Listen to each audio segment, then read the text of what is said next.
G'day headbangers and welcome to Dozer's Metalworks.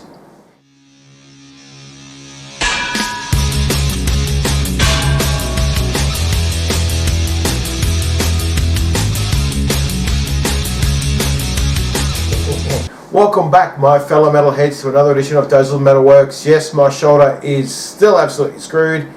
That's why Rex has been an absolute legend coming over here every week filming here.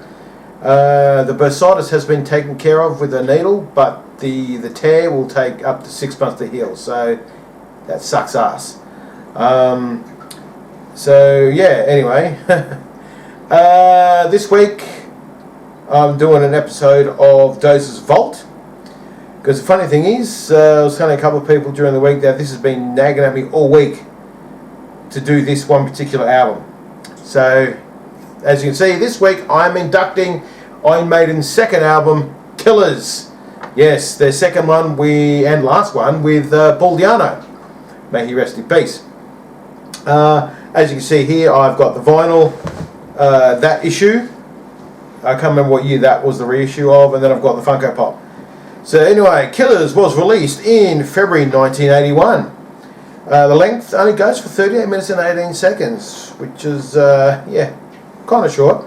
Cover was done none other by Mr. Derek Riggs, as usual. Riggsy was a legend.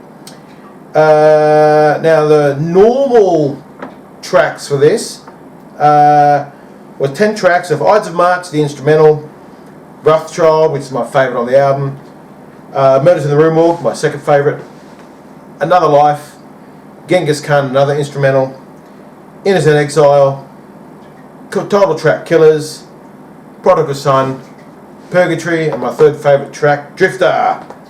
Now, the two singles were Twilight Zone and Purgatory. Now, depending on the issue you got, like this one here for instance, actually has the extra bonus track of Twilight Zone. And also depending what else you got, it also came Women in Uniform. Like this one doesn't have it, the other reissue I doesn't have it, but the cassette I found years ago, I don't actually own it, but I found it in a department store and actually had Women in Uniform on the cassette. And apparently I looked it up on Wikipedia and only the Australian version had Women in Uniform. Technically it is a cover of an Australian song, so there you go. Now classic lineup for this one, semi-classic: Paul Di'Anno, Steve Harris, Clive Burr, Dave Murray and Adrian Smith, because obviously they got rid of Dennis Stratton from the first album and replaced him.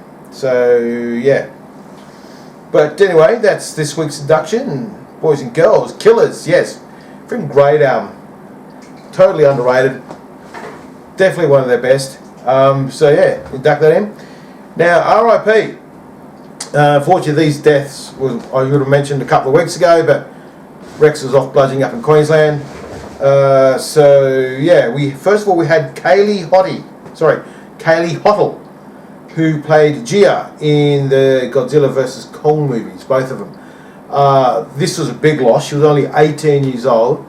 She was a deaf actress, and I did read that two of the actors, one actor and one actress from the first Godzilla vs. Kong movie, learnt American Sign Language so they can communicate with her on set.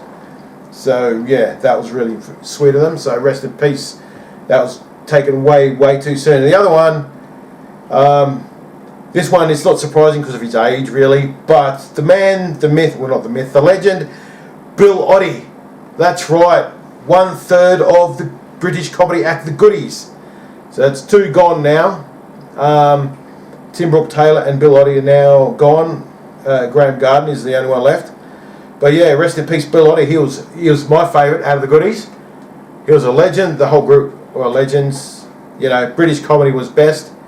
You know, I've always preferred the British comedy over American. But yeah, so rest in peace Bill Oddie. So anyway, my friends, that's this week of Dozer's Metalworks. If you hear stuff in the background, that's my freaking cat running around like a twat. So until next week, well actually not next week because I've got a wrestling show next weekend. So until the following week, Marchand.